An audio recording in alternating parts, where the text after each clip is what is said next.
This is an essay by Joshua Hoffman, the founder of Future of Jewish.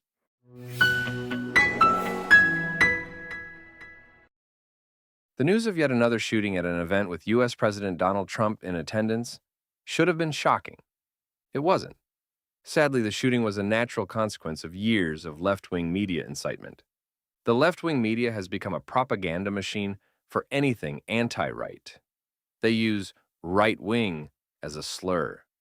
They reduce millions of everyday people into caricatures, dangerous, ignorant extremists, and then act surprised when someone eventually takes that rhetoric seriously.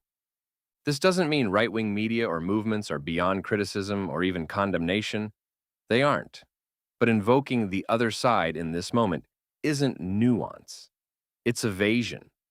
It shifts the focus from the issue at hand to a familiar, comfortable symmetry, and in doing so, avoids the harder task of confronting what's directly in front of us.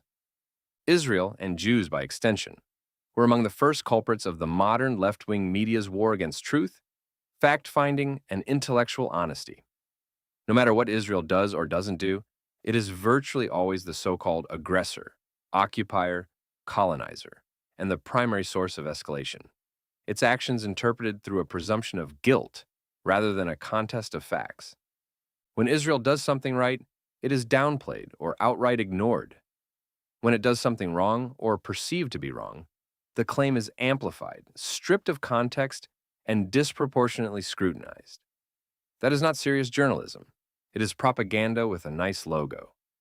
The consequences of these actions are incitement, which directly leads to violence and death. The number of anti-Semitic attacks in recent years is not coincidental. It is unequivocally tied to left-wing media outlets casting the Jewish state time and again as the world's almighty evil guilty of every possible crime against humanity. This is not just my opinion or observation. One of Israel's leading journalists and authors, Maddie Friedman, has often talked about how the media has become less a reporter of Israel and more of a supporting actor in it, a role with consequences for the millions of people trying to comprehend current events, including policymakers who depend on journalistic accounts to understand a region where they consistently seek and fail to productively intervene. There is an obvious difference between sporadic problems with media coverage and systematic distortion. They say reporters hurry to keep up with the 24-hour news cycle. These are realities that can explain minor errors and mishaps like poor headline choices. Some say inflations and omissions are the inevitable results of an honest attempt to cover events in a challenging and occasionally dangerous reporting environment. But such excuses can't explain why the same inflations and omissions occur so often, why they are common to so many news outlets, and why the international media's Israel story is so foreign to people aware of the historical and regional context of events in this place.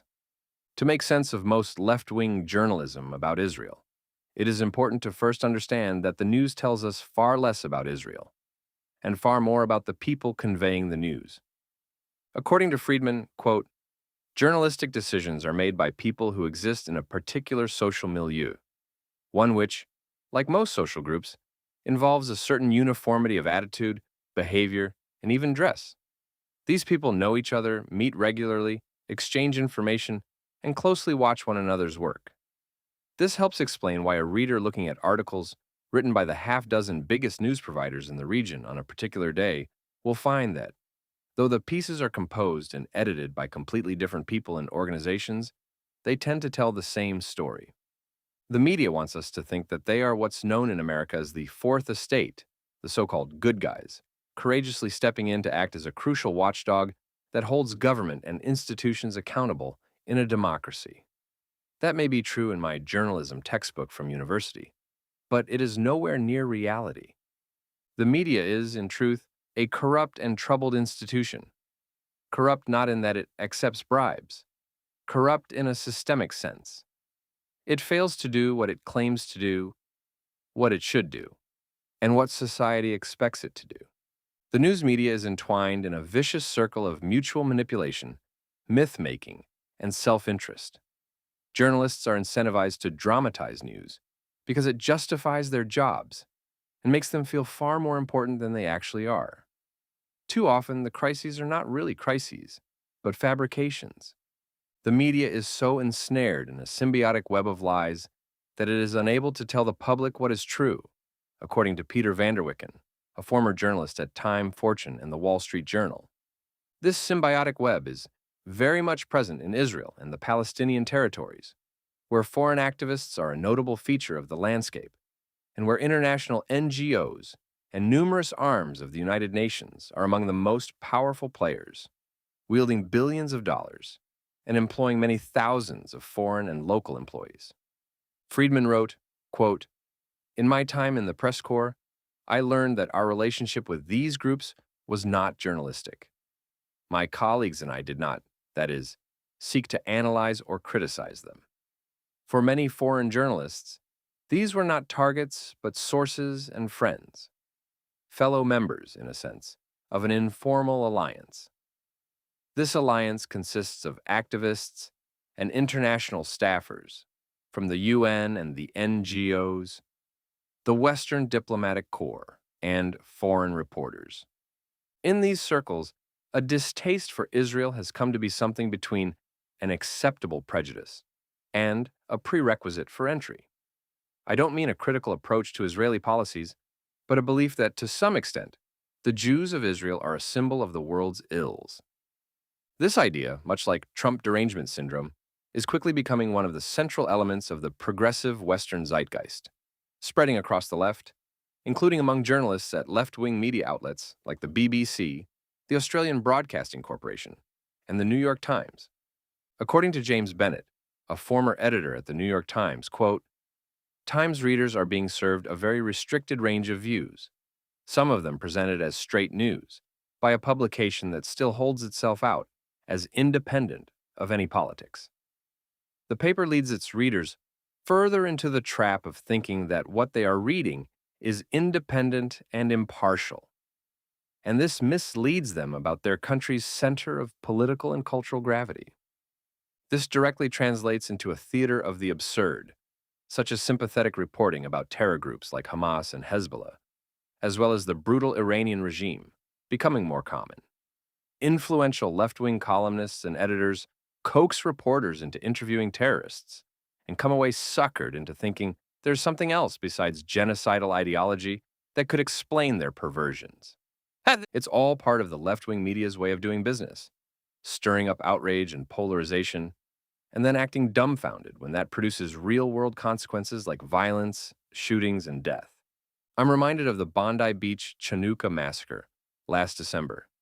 I vividly recall an Australian woman at the scene asking an Australian Broadcasting Corporation reporter, "Will you cut out the biased reporting? Please stop with the biased reporting."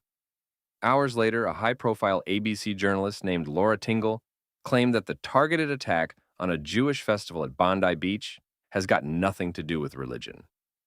This is the left-wing media in a nutshell, blatantly ignorant of facts, unwilling to see reality for what it is, only interested in stories and viewpoints that confirm their deep-seated biases.